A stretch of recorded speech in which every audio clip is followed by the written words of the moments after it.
Değiştirdiğiniz taraf gözünde sistem çok basit aslında. İçinde doğduğu kültürü, ülkeyi o veya bu sebeple satan bizi de satar. 1994 yılında FBI tarafından yakalanana kadar toplamda Sovyetlerden 4,6 milyon dolar işte para, mücevher vesaire alıyor. Taraf değiştirdiğiniz bir elemanın hem getirdiği belge şüphelidir, şüpheli yaklaşmak zorundasınızdır. Hem de ilgili bütün buluşmalarda ciddi anlamda operasyonel güvenliğinizi sağlamak zorundasınız. Çünkü bugün zorladığınız için sizle çalışmaya mecbur kalan bir isim ilk fırsatını ilk bulduğunda size zarar verecektir. Hocam hoş geldiniz. Hoş bulduk, merhabalar. Bugün sizinle istihbaratta taraf değiştirme konusunu konuşmak için bir araya geldik. Hocam istihbarat görevlileri neden taraf değiştirir? Burada yine aslında daha önce ilk programda bahsettiğimiz gibi temel 4 faktör var. İşte para, ideoloji, kişisel özellikler veya zorlama olarak söyleyebiliriz. Burada ilk başta şunun bir hemen netleştirmek gerekiyor. Bu elemanlanma süreciyle taraf değiştirme çok farklı şeyler. Çünkü taraf değiştiren kişiler de istihbarat personeli ortalamanın üstünde zekaya ve tecrübeye sahip kişiler ama temelde mantık aynı. Yani insanoğlunun o bilişsel özellikleri çok da fark etmiyor. Sadece bu süreçler biraz daha değişik olabiliyor. Bir de ikinci bir faktör ya da ikinci bir açıklama yapmak belki makul olabilir. Normal herhangi bir kaynağı elemanlama sürecinde bu faktörlerden bir tanesi sadece tek başına geçerli husus ya da unsur olabilecekken burada belki bir daha işte kombinasyon olup bir faktörün biraz daha öne çıktığı şeyler mevcut, vakalar mevcut. Son olarak hani belki işte vaka incelemek daha iyi olur ama buna geçmeden önce şundan da bahsetmemiz gerekiyor. Burada tabii işte benzer motivasyonlar olmasına rağmen bir tanesinin daha öne çıktığını görebiliyoruz ama şundan bahsetmek gerekiyor. Yani bizim şu an bugün ve genel olarak literatürde incelediğimiz bütün vakalar yakalanmış vakalar. Dolayısıyla bir mevcudiyet önyargısı dediğimiz yani eldeki veri üzerinden gideceğiz. Bunu netleştirmek gerekiyor. Dünya üzerindeki şu an işte ülke sayısı ve istihbarat örgütlerinin sayısı düşünüldüğünde şu anda henüz yakalanmamış ve işte çift taraflı çalışan mutlaka onlarca kişi vardır. Bu biraz yalan paradoksu gibi aslında hocam. Birine yalancı diyebilmek için onun yalan söylediğini tespit ve yakalama durumu olması gerekiyor aslında. Aynen öyle. Yani bizim elimizdeki veriler, yoksa açık kaynaklardaki veriler şu an hem bu sürecin bitmiş olması gerekiyor. Yani yakalanmış veya işte kendisi de bazen teslim olabiliyor. Hem de bunun açık kaynaklara yansımış olanları. Dolayısıyla bugün konuşacağımız vakalar da bunlar. Yani bunu da belirtmek gerekiyor. Hocam 4 temel motivasyondan bahsettiniz sözlerinizin baş kısmında. Bu 4 temel motivasyon nedir? Bunlardan ilki para ki çok aslında basit, daha önceki süreçlerde de ifade ettiğimiz gibi bir karşı hedef kaynağı para yoluyla kendi tarafınıza çekme süreci ki bu basit elemanlama faaliyetlerine daha önemli bir unsur iken literatüre baktığımızda, ilgili işte vakalara baktığımızda bazen kişinin yaşam standartları veya kendi yapısından dolayı paranın da çok önemli bir motivasyon unsuru olduğunu görüyoruz. Burada örneğin işte meşhur Aldrich Ames'ten bahsetmek belki uygun olacaktır. Kendisi bir işte CIA istihbarata karşı koyma analisti ve subay yani memur aynı zamanda İKK üzerinde ve çok da başarılı bir personel. Ki bir süre sonra zaten CIA'nin Avrupa'daki İKK'sının başına geçiyor. Yani en temel görevi Aldrich Ames'in o dönem Soğuk Savaş sürecinde bir çatışma alanı olan en azından istihbari alanda Avrupa'daki Sovyet faaliyetlerini izlemek. Ve bu kişi Sovyetlere çalışıyor. Para unsuruyla motive edilmiş ve uzun yıllar boyunca Sovyetlere ilgili işte dokümanı sağladığı görülüyor. İrtibat nasıl kuruluyor hocam Sovyetlerle Ames arasında? Şimdi burada sadece Ames kanalında değil genel bahsetmek gerekir. Şimdi iki türlü oluyor. Yani birincisi karşı istihbarat örgütü yanaşabilir personele, işte sıcak yaklaşım, soğuk yaklaşım vesaire ve bu noktada bir şansını deneyebilir. İkincisi ise kendi gelen dediğimiz işte walk-in dediğimiz bir süreç var. Yani sair sebepten dolayı bu işte konuşacağız değişebilir. Para, ideoloji vesaire. Personelin kendisi hasım istihbarat örgütüne yanaşır. İşte burada şundan da bahsetmek gerekiyor. Yani iki taraflı çalışma hatta üç taraflı çalışma her zaman mümkün. Dolayısıyla karşı tarafın bir walk-in'i kendi gelenine güvenmek de diğer istihbarat örgütü tarafından çok mümkün değil. Dolayısıyla yani walk-in dediğimiz personelde bu işte en azından hem hikayesinin tutması gerekiyor hem de işte belirli ölçüde bir gizli evrak bilgi sağlaması gerekiyor. Yani Aldrich Ames'te de benzer bir süreç var ve 1994 yılında FBI tarafından yakalanana kadar toplamda Sovyetlerden 4,6 milyon dolar işte para, mücevher vesaire alıyor. Ve şu an için en azından bilinen açık kaynaklarda tarihin en pahalı casusu olarak geçiyor Aldrich Ames. Yani aynı mantık, benzer süreçler işliyor ve para motivasyonuyla bir taraf değiştirme söz konusu. Hangi operasyonlar ifşa alıyor Ames'in dublaj elemanı olduğu ortaya çıktıktan sonra? Neleri sızdırmış mesela? Yani burada çok net bir şekilde açık kaynaklara bu yansıtılmıyor çünkü operasyonel güvenlik kısmından dolayı, ama Avrupa özelinde, yani özellikle Avrupa'da İKK'nın başına geçtikten sonra 100 tane Amerikan operasyonunun Sovyetlere deşifre edildiği açık kaynaklara yansıyor ki burada hem operasyon iptal oluyor hem de kendi personelinizi ifşa alıyor. Artı personelinizin kurduğu networkler ve kaynaklarda ifşa alıyor. Bunların tekrar kurulması çok ciddi bir zaman ve masraf gerektiren bir husus. O yüzden yani insider threat dediğimiz içeriden bir tehdit istihbarat örgütleri için kabus senaryosu. Bu sistemin ifşa olmasından sonra bütün mekanizmayı lağvetmenin adına kaynağı yakma mı deniyordu hocam? Şöyle, kaynağı yakma şu: sizin işte bir ikinci, üçüncü ülkede veya kendi ülkenizde elemanladığınız bir kaynak var ve bununla bir ilişki tesis ediyorsunuz. Daha sonra çeşitli sebeplerden, yani geri çekmeniz de gerekebilir o personeli. Sokağa da salabilirsiniz, öyle amiyen tabirle ifade etmek gerekirse. İşte orada iletişimi kesmeye kaynağı yakma deniliyor. Hocam para motivasyonunu bahsettik. Peki diğer 3 motivasyon nedir? Bunlardan ikincisi ideoloji, ki daha önce de bahsetmiştim ama yani günümüzde artık çok da eskisi kadar geçerliliği veya önemi kalan bir durum değil, ama Sovyetler Birliği ve Amerika Birleşik Devletleri arasında işte o soğuk savaş sürerken, yani ideolojik de bir kutuplaşma olurken ciddi anlamda önem arz ediyor. Daha önce Annabelle Montes örneğinden bahsetmiştik. İşte DIA'de üst düzey G2 seviyesinde çalışıyordu. Bugün başka bir örnek olarak meşhur Cambridge Beşlisi'nden bahsedebiliriz. Cambridge Beşlisi, ki işte Kim Philby, Donald McLean, Guy Burgess, Anthony Blunt ve John Cairncross'tan oluşuyor. Bu mesela çok literatürde önemli bir, özellikle ideolojinin rolünü göstermesi açısından önemli bir vaka. Çünkü bu kişilerin hepsi işte Oxbridge dediğimiz, Oxford Cambridge mezunu aristokrat ailelerden gelen kişiler. Ve üniversite sürecinde, üniversite eğitimi sırasında Sovyetler Birliği tarafından kademe kademe elemanlandığı artık günümüzde açık kaynaklarda mevcut, ki İngiliz sistemi içerisinde özellikle diplomasi ve güvenlik, istihbarat sistemi içerisinde de ciddi anlamda çok üst düzey yönetici noktasına geldikten sonra yakalanabiliyor. İşte bunların en meşhuru Kim Philby'dir. MI6'de, İngiliz Dış İstihbarat Servisi'nde yöneticiydi, üst düzey yöneticiydi, yakalandı. Yine işte Cairncross aynı şekilde, o da istihbarat personeli. Diplomat var. Donald McLean İngiltere Dışişleri Bakanlığı'nda çalışıyor. Bir tanesi de University of London, yani Londra Üniversitesi'nde sanat tarihi alanında profesör. Burada tabii şunu da göze almak ya da işte şunu da dikkate almak gerekiyor daha doğrusu. Şimdi bu kişiler çok erken zamanda elemanlandığı için bunların kariyerlerinin oluşmasında ve kariyer sıçramalarında da muhtemelen Sovyetlerin rolü var. Yani düşünün, siz bir işte İngiliz istihbarat görevlisiniz ve Sovyetlerle ilgili çok ciddi, çok başarılı operasyonlara imza atıyorsunuz ve bu sizin kariyerinizde çok ciddi bir sıçrama yol açıyor. Ama halbuki ilgili dokümanı ve lojistik operasyonel desteği sağlayan kişi bizzat yine Sovyetler.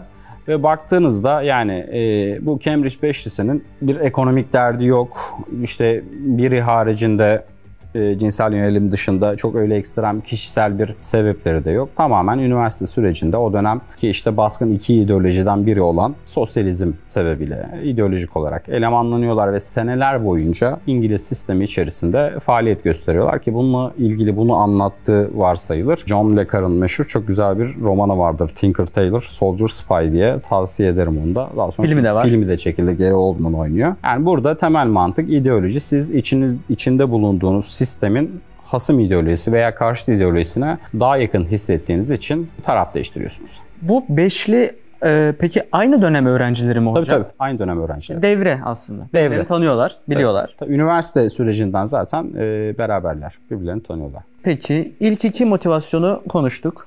Peki diğer 3 motivasyon nedir hocam? Yani burada şöyle işte zorlama ve kişisel sebepler diyebiliriz diğer ikisi için. Zorlamayı en sona bırakalım. Kişisel sebepler için mesela bir örnek verebiliriz. Burada kişisel sebepleri ideolojiden ayıran önemli bir çizgi var. Yani şu: kişisel sebeplerle taraf değiştiren kişiler karşı tarafın, değiştirdiği tarafın ideolojisine hayran olduğu vesaire ya da kendine ait hissettiği için değil, içinde bulunduğu sistemin rejimin ya da ideolojinin kişisel olarak onu rahatsız etmesi sebebiyle. Arada Biraz böyle genişletelim hocam. Kişisel sebeplerin çok geniş bir kavram Tabii. olarak Yani bu tanımlanıyor. Hangi sebepler? Yani şöyle, bu genel mantıkta örneğin işte diyelim ki yani bir Arap coğrafyasındasınız, oranın vatandaşısınız ve oranın istihbarat görevlisisiniz ama cinsel yönelimleriniz farklı. Ve bu bir süre sonra içinde bulunduğunuz sisteme karşı bir nefret oluşturabilir ve karşı tarafa çalışabilirsiniz. İyi de işte Sovyetler döneminde örneğin üst düzey bir ya da orta düzey bir KGB personelisiniz ama bir süre sonra o yapılan günlük halka yönelik aksiyonlar sizde bir tiksinme oluşturabilir. Yani kişisel sebepler çok geniş bir havuz. Dolayısıyla bunu daha böyle geniş bilerek de geniş bir kavramsal çerçeveye oturtulmuş. Burada şöyle bir örnek verebiliriz. Gayet aslında işte istihbarat çalışanlar için de meşhurdur. O meşhur Mitrokin arşivi dediğimiz. Vasili Mitrokin diye bir KGB personeli var ve bu KGB'nin birinci direktörlüğü, yani dış istihbarat, şu anki SVR'nin o dönem arşivcisi. Ve ilgili önemli bir görev aslında. Tabii. Arşivde Yani bulunmak... üst düzey bir görevli ve 1972 ile 84 arasında bu görevi yapıyor da fiilen. 85'te de emekli oluyor. Ve bu arşivin taşınma süreci oluyor. Ve bu arşiv taşınırken mümkün mertebe o dönemin koşullarında el yazısıyla bu arşivin bir kısmını kendisi notlar alarak alıyor. Kendi uhdesine alıyor. Ve bu arşivi kendisi de incelediğinde Sovyet rejimine yönelik, tekrar diyorum yani Mitrokin'in bir liberalizm hayranlığı yok. Ama Sovyet rejiminin Sovyet halkına yönelik yaptığı günlük faaliyetler Mitrokin'de bir tiksinme duygusu. Bunu herhalde böyle ifade etmek doğru olur. Vicdan azabı belki. Ya da bir vicdan azabı oluşturuyor ve elindeki bu arşivi ilk başta zaten aradan işte emekli olduktan da bir 4-5 sene geçtikten sonra CIA'ye öneriyor. Yani işte Volkin dediğimiz, o kendisi temas ediyor. Ama CIA buna inanmıyor. Çünkü inanmamakta da haklılar bu arada. Yani üst düzey bir KGB arşivi size gelecek, elimde böyle bir doküman var diyecek. Bu muhtemelen bize sızmaya çalışılıyor şeklinde düşünebilir. Daha sonra şansını İngilizlerle deniyor.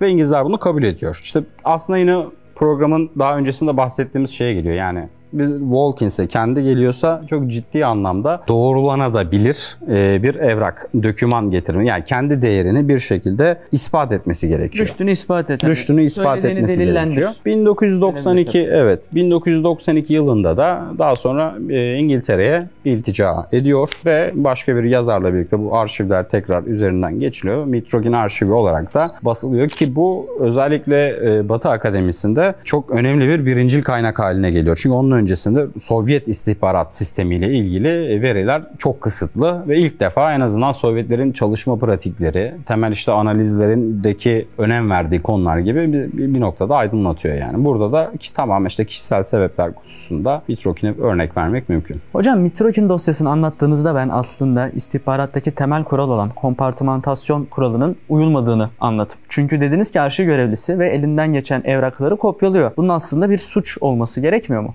Tabii yani burada şimdi bahsettiğimiz yıllar 72 ile 84 arası ve evet yani ilgili ilke uygulanmadı ama benzer durum şeyde var, yani Batı servislerinde de var. İşte CIA'nin mesela resmi tarihçisi var. Bizdeki durum nedir bilmiyorum ama tahminimce vardır. Bu ilke ihlal edildiği için dolayısıyla görülen zarar da bir şekilde izole edilemiyor. Daha fazla hale geliyor. Çünkü evet. Arşiv görevlisi demek giren ve çıkan bütün evrakları gören tek kişi veya kişiler grubu anlamına geliyor. Orada yani bir işte güvenlik derecelendirmesi mutlaka vardır. Yani ben tamamına da erişebildiğini çok düşünmüyorum.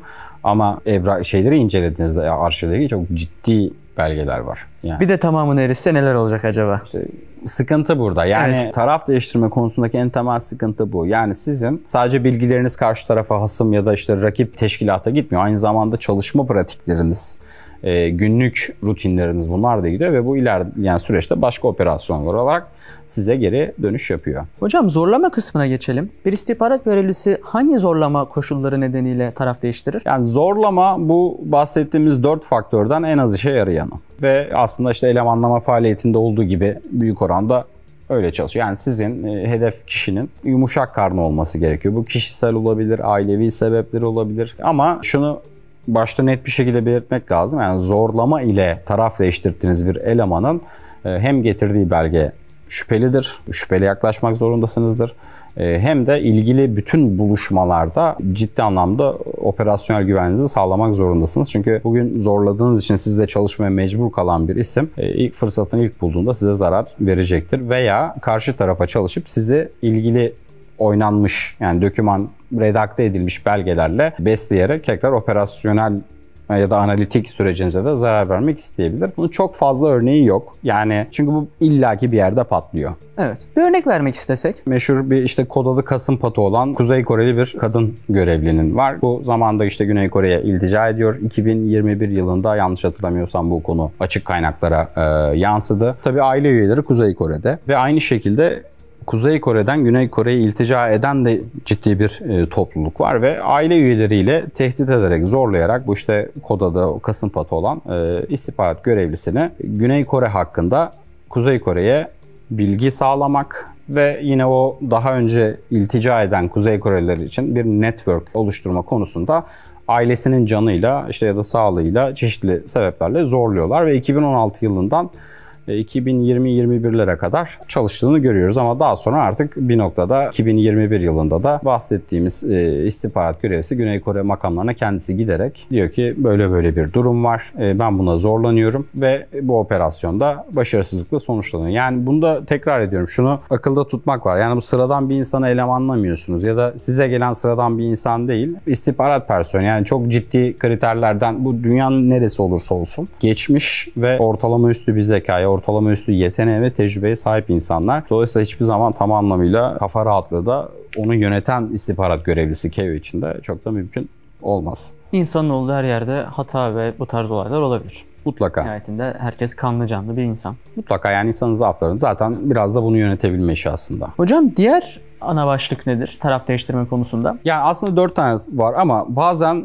işte tam tanıma uymasa da false flag dediğimiz sahte bayrak operasyonları düzenlenebiliyor. Aslında 5. olarak da bundan bahsetmek mümkün ki daha görece olarak diğerlerine göre güncel bir vakada var elimizde. Dong Jingwi vakası var. Dong Jingwi, Çin Güvenlik Bakanlığı yani istihbaratta, MSS'te istihbarata karşı koyma yani kontraespiyonaj departmanın başında bir isim. Aynı zamanda Çin'in kendi iç siyasi rejiminden dolayı çok ciddi de bir parti üyeliği ve yani siyasi tarafı da var. Ama bir kariyer istihbaratçısı. Ve 2020-2021'li yıllarda bir anda bütün uluslararası medyada Dong Jingwi'nin Amerika Birleşik Devletleri'ne iltica ettiğine yönelik haberler dolanmaya başladı. Ki o süreçte bu arada bir kızı var ve o da Amerika'da okuyor. Yani o tarihlerin bir kısmı da gerçekten Amerika'da da bu arada. Ve bu bir anda böyle uluslararası gündeme bomba gibi düştü sizin tabirle. Ve arada çok ciddi birkaç aylık bir boşluktan sonra özellikle Batı medyasında işte Slater'lar vesaire bir kısım çok ciddi anlamda bunun bir işte iltica olduğunu, ki bu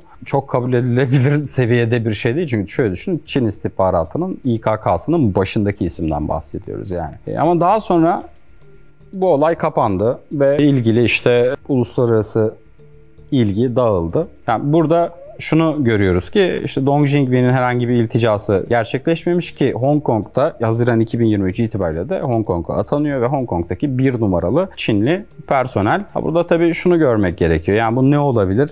Burada elimizde veri olmadığı için beyin fırtınası yapabiliriz. Ne olmuş olabilir sizce hocam? Yani benim tahminim şu. Şimdi o seviyede bir kişinin Çin'de çok sıkı bir denetim ve kontrol mekanizması. Yani sadece kendisi değil, aile üyeleri, işte finansal kayıtları vesaire ve eğer işte Cambridge Beşlisi örneğinde gördüğümüz gibi yani çok çekirdekten bir temas ve daha sonra hedef yani ki şahsın kendi sistem içerisinde yükselmesi yoksa, ki görünen şu an o değil. Bu çok da mümkün değil. Yani o derece, o düzeyde birini taraf değiştirmesi çok mümkün değil. İstese dahi mümkün değil. Bence şu oldu. Muhtemelen o dönem biraz daha alt seviyede yetkili bir kişi bence gerçekten Amerika Birleşik Devletleri'ne iltica etti. Ama bunun olası ilerleyen süreçte o iltica eden kişinin açıklamalarını belki işte sulandırmak maksadıyla bence Çinliler kendileri böyle bir şey yaptı. Yani bir sahte bayrak operasyonu düzenlediler. Çünkü dışarıdan baktığınızda sıradan bir sivil vatandaş olarak bir yangın görüyorsunuz. İşte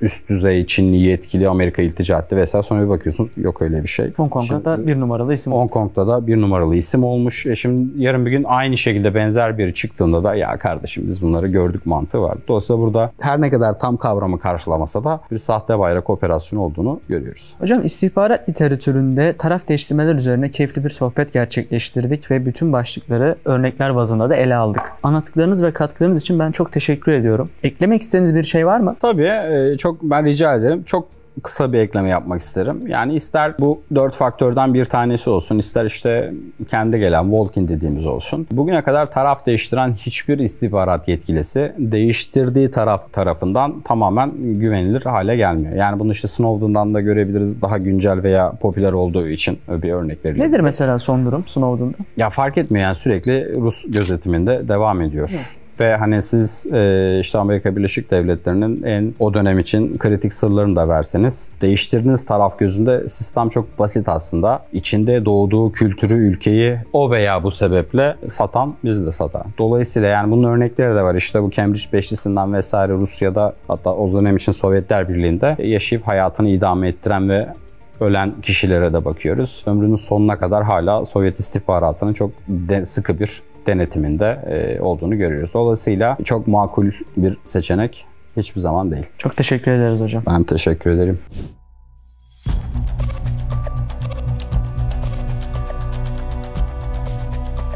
Taraf değiştirdiğiniz bir elemanın hem getirdiği belge şüphelidir, şüpheli yaklaşmak zorundasınızdır. Hem de ilgili bütün buluşmalarda ciddi anlamda operasyonel güvenliğinizi sağlamak zorundasınız. Çünkü bugün zorladığınız için sizle çalışmaya mecbur kalan bir isim ilk fırsatını ilk bulduğunda size zarar verecektir.